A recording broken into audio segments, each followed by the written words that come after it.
Broadcasting from the business capital of the world, this is the Podcast Business News Network. Welcome back, everybody. We're going to talk about something today that I never knew really existed in the world of interior design. But this is because she's got her finger on the pulse of all of that. And we're talking about designing for aging people. That's essentially that's how I'm going to phrase it. But as we get older, planning for the future, what you might need, whether you're going to remodel or start new, there's some things that we need to consider. And she is the woman behind Marcia Moore Design, and she's back with us. Marcia, welcome. How are you? I'm doing great. Thanks. So this is essentially planning for the future as we age in terms of the design of our living spaces, right? That's correct. As we all get older, our eyes don't work as well. Our legs don't work as well. We have aches and pains. We have special needs. You might need a walker. You might get to the point where you need a wheelchair. There's all kinds of issues that you don't ever think about when you're younger that can become an issue as you get older. Stairs, I'm a boomer. I'm getting to that point where I'm thinking about those things myself. So I've done this for other clients, but now I'm in the midst of doing it for myself too. I recently bought a home that is one level living so that I'm still totally capable of doing stairs, but sooner or later that could be an issue. So I now have a home that everything is on one level, including laundry. And it's only one step up from the garage into the house. So I'm pretty much, if I couldn't do stairs, I'm good. So that to me is one of the first things that happen to people when your knees start to go and you realize that stairs are hard. So it's not an easy fix, but it is a fix to buy a house that doesn't have any stairs. Oh, I get it. And, you're bringing back memories. This is how my mind works.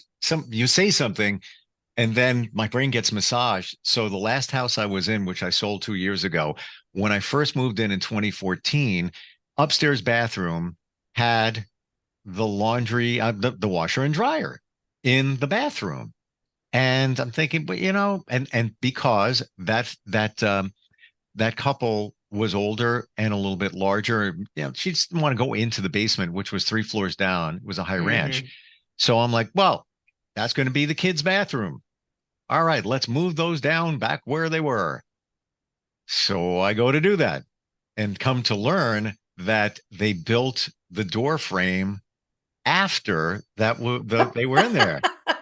I had to take the door jambs off and everything to move that stuff back down to the basement. I'm like, oh, wow, collateral damage. But, to your point, they put it up there for a reason and it served them. Not for me so much.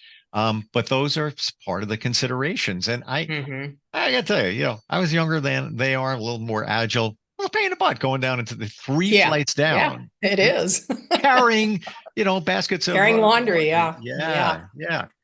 So what are some of the other considerations that we may have? So there's really 2 sides to this.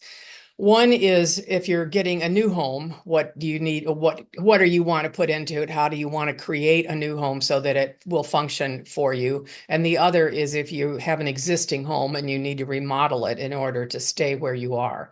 So let's talk about the remodel first, because a lot of that translates into the new home also. One of the things that we never have in existing homes are doorways that are wide enough to accommodate a wheelchair, and even a walker. So my house is a mid-century modern ranch built in the 70s. It has a narrow hallway where all the bedrooms are. So that is, if I got to the point where I needed more room, I would have to tear out an entire wall and push it back about 6 inches in order to be able to get a wheelchair into my bedroom. So that's one of the things that is a consideration. Lighting is a huge consideration. Our eyes don't work as well. One of the things that that becomes a concern as you age, your eyes don't recognize the difference, the minor difference in colors. Let's say you have beige cabinets and a beige floor in your kitchen, and Hmm. there's not a lot of difference, and there's a step up to get to the kitchen from your living room. If you put a light on that step, then it's more easy, or it's easier for your eyes to be able to see that step so that you don't trip. Or if you put under cabinet lighting, not under your upper cabinets, but under your base cabinets, like your island has under cabinet lighting underneath it, then it's easy for you to see that floor so that you aren't running into things or tripping. So lighting is huge. As we get older, the more we need brighter lights, we need more of them. We need the different kinds of light, task lighting, ambient Mm. lighting. You need all of that. It's huge for older people. And so that's one. Another consideration that's an easy fix is area rugs.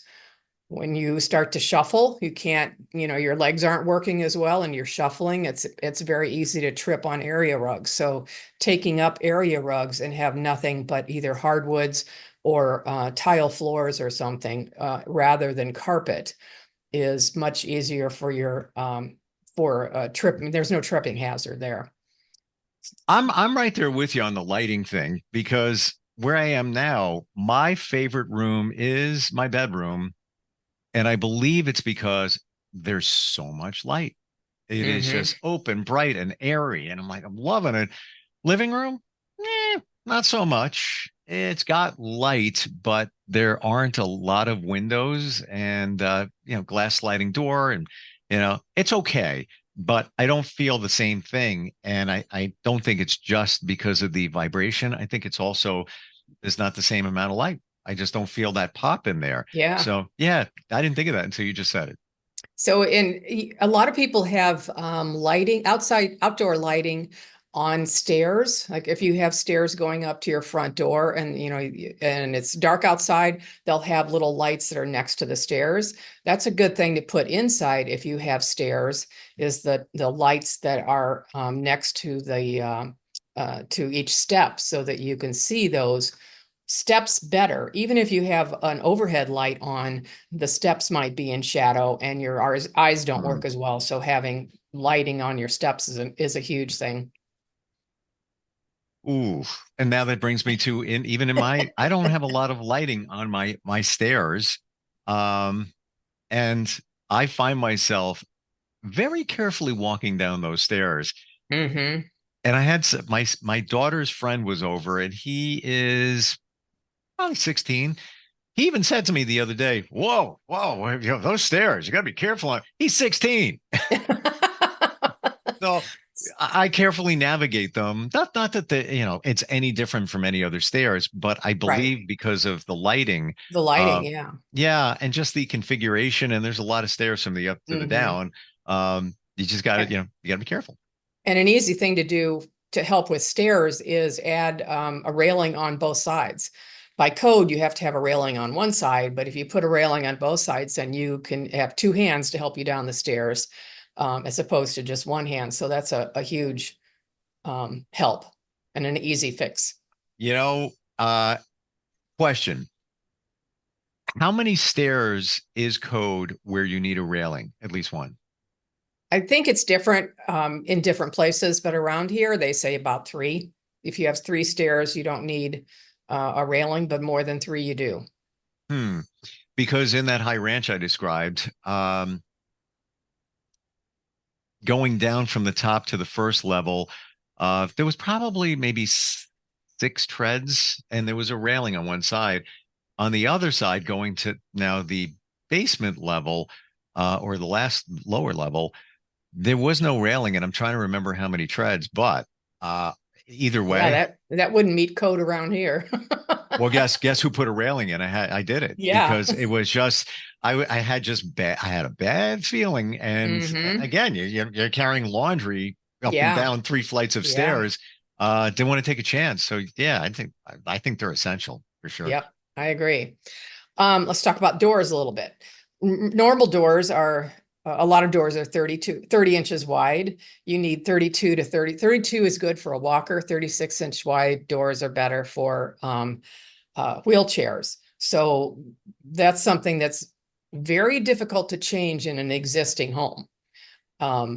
Because there's not, in my master bedroom, there's no room on either side of the door to make the door bigger. There's a wall on one side and a closet right on the other side. So the only thing I could do is take out the door jambs, and I might gain about 4 inches and not have a door at all. That would be the only way I could make that more handicap accessible. So that's an issue sometimes.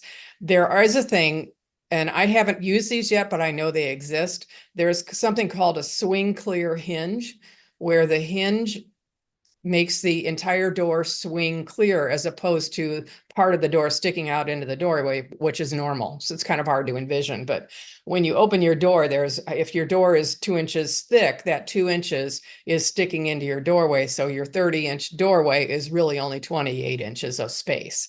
So these swing clear hinges would make a 30-inch door an actual 30 inches of space to get in. So that's can you describe what that is, how that looks? I'm not sure I can describe it. You have it on newer kitchen cabinets where the entire door will swing out, and you can get into the entire cabinet. Yes, I got it. Thank you for saying that. Okay. I got the visual. Yeah. Yeah. It's So almost it's almost like it's like a double hinge to allow it to open more. Right. Ooh, wow. So that's something you do. Another thing on doors is lever handles as opposed to round knobs, because people who get arthritis can't handle the round knob, can't twist a round knob, but they can push down on a lever. You can push down on a lever with your elbow if you got a load of laundry, and you can push that down with your elbow. So lever handles are much easier for mobility issues. I think they look better too. I know, I agree. I like them a lot. Yeah. Yeah. Wow. I didn't realize there were so many considerations as we age in designing our living spaces. Yeah. What are some of the other ones you got? So bathrooms are huge because think of all the ways you can fall or slip in a bathroom. So no tub, because getting in and out of a tub is very difficult if your legs are in any kind of bad shape. A curbless entry to your shower where it's the same height as your bathroom floor. There's no little bump that you have to step over. That is something that if you're going to remodel that, you have to dig into your floorboards in order to get the whole shower level with the rest of the room. But it's a wonderful thing, because then you can actually push your wheelchair into there, sit on a bench and get the wheelchair out of the way, and then take a shower. So another one is having a bench in your shower, whether it's built in or whether it's freestanding, is having a bench. I just want one anyway. Yeah. And along with that comes the handheld, so that if you need to sit when you're showering, you don't have to use the shower head that's 7 feet up high. You have a handheld to use for showering. So, full disclosure, and I realize this as you're saying it, when I get out of the shower to dry off, many people take the towel and they'll dry their legs, right? Uh-huh. I don't want to bend down over. It's just, the older you get, it's like, So I put my leg up on the vanity and then dry it and then do the other one, because I don't feel like bending over to dry. Yeah. Yeah. Now, there's kind of come a day when you can't get your leg up that high. Well, as you get older, and this is what I've learned, and I'm sure you'll back this up. The stretching thing is so important. It is. It's critical. Yeah, definitely critical. Yeah. Oh, you don't realize it until if you just live in your daily life and you sit in a chair, you do work, whatever. When it comes to the point where you need to do a squat to fix something or bend over, whatever, it's like, oh, whoa, wow. Yeah. And the only way to fix that is to just continually keep stretching. Yeah. It's work. One more thing, or a couple things in the bathroom is grab bars, so that a towel bar is not a grab bar. A towel bar will come off the wall if you try and grab onto it. Grab bars are secured by extra bracing inside the wall before you actually finish your shower. So you have 2 or 3 different grab bars in your shower. You can have grab bars next to your toilet also for getting up and down off a toilet. They used to be just ugly, hideous things, and Mm. I hated having to use them, but now they've made grab bars that are look just the same as the towel bar, which coordinates with your faucet. So they are beautiful now. They come in all the different colors and everything you want. So Hmm. And can they be used? And but right away, as soon as you describe it, I just think of that industrial brushed aluminum looking, yeah, yeah, they right? were ugly. Yeah, Now but they're you pretty. see like in a hospital or in a Mm-hmm. hotel room. Mm-hmm. Um, it's interesting you're saying all this because I traveled for work week before last, and for some reason they gave me the room, a handicapped room. I don't know. Maybe Must that have was been the only one whatever they had available. left. Yeah. Yeah, but I'm not complaining because it was spacious, and Mm-hmm. a lot of the things that you're talking about was there. A lot of Yeah. grab bars and all of that. Um, Mm-hmm. can you also use those grab bars as a towel rack as well? Some of them, because some of them are horizontal. Uh, Some grab bars you do on an angle, and some of them are totally vertical. So yeah, you could. There's also a towel bar that is that holds your toilet paper, but you can also use it as to grab to hold of when you need to get off the toilet. So that's a really cool looking one. never even thought of that. Wow, Yeah, this I never things did either till I saw that. I'm like, that's really cool. I like things you that. learn here. Hmm. Yeah, yeah. Any other thoughts? Some oh, bedroom. This is an interesting thing that I never thought about till my mother got older. She's much shorter than me. We had to take the box spring off of her bed and just have it as a mattress because she couldn't push yourself up into the bed. But then if you're really tall, you need to have a high mattress because you can't pull yourself up from a low mattress, like getting up off of a low sofa that's really cushy and you can't get out of the sofa. The same with a bed. So depending on your height and your mobility issues, you either need a low mattress or a high one. So it's Hmm. all kinds of things that you never even think about. Well, I know in later years I'll be changing beds because mine is so high, and a friend of mine calls it the man bed because it's like huge and high, and Hmm. I don't know, it's got a huge platform. It just I did testimonials on the radio, and that's kind of I sort of paid for it. But yeah, to your point, I don't know how somebody would be able to get out of that if you're older and had Yeah, mobility issues. Wow. right, And it's kind of right. works both ways. If it's too low, it's like Hmm. somebody getting out of a car that's lower to the ground. Oh Yeah, my God, yeah, trying yeah. to get yourself out of there. What about technology for those who are getting older or have some physical challenges? Well, I think with anybody who didn't grow up with technology, the easier it is to handle, the better. Sure. Here's a good example. It's not really technology. If you have light switches, and sometimes you'll have 4 light switches in a row, and sometimes based on big open floor plans, you could have 8 or 10 in a row, and that gets really confusing for somebody if you don't have them labeled. So you need to label all those things so they know which switch goes with which light, and dimmers the little tiny bar on the side that Yeah, you use for a dimmer, that's really hard for people to older people to get their fingers to work that way. So a sure. certain kind of dimmer would work. But technology is it's handy if the person is into technology and understands it and is willing to learn it, which is kind of a crapshoot with older people. Some are into it, some aren't. Don't force it on somebody because my mother could barely use a phone that wasn't the punch the buttons. And I got Yep. her a phone where you have to punch in the buttons before you hit send, as opposed to, or hitting send or picking it up and then anyway. Yep. I I gotcha. can't even explain it, but it was so confusing for her. Oh, But she had to have a phone so as for us to get a hold of her. So and at my friend's house in her living room, there's what you just described. Uh, 4 different switches. 2 of them are dimmers. I can never figure out what controls what. And I'm mhm. geeky and I'm like, Yeah. I start hitting everything. It's annoying. It really is. If it was labeled, that would be kind of a game changer. And some of them address two hi-hats over here, then there's four over here. It just gets all like Right. confusing. I think it's also in attractiveness in the labeling, how you do it. That's Yes. another part that comes into play, I feel. Yes.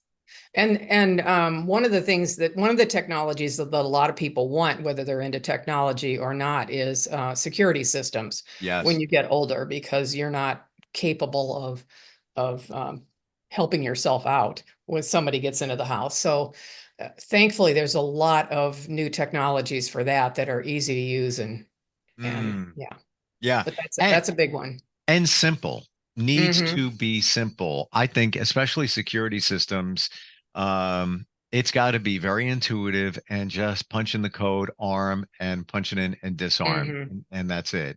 I worked with some clients who were extremely wealthy, had a huge house.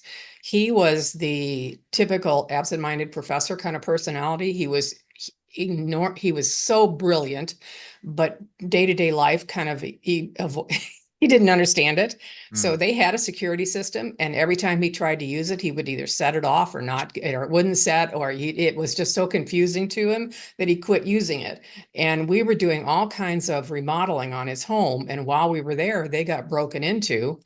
Thankfully, it had nothing to do with any of us who were working there, but somebody knew that they weren't using their security system, and they broke into the house because he didn't have it on. So. And good thing that they were affluent, because if he kept setting it off, I don't know about your municipality, but the police charge. They quit. Yeah, they charge you or they quit coming. And then there's that. I gotta be honest, I never thought we'd be filling a full podcast in talking about this, aging design, but certainly did and could keep going. We're out of time. Marcia, how do we find you? MarciaMooreDesign.com is my website. You can get on there and get a hold of me by phone or an email through the website. Love to talk to you. Yeah. And today just demonstrates how deep you go and how detailed you are. And even just the things that we were talking about. Appreciate it. Thank you very much for being here today. You're welcome. All right. We're coming right back. Hang on.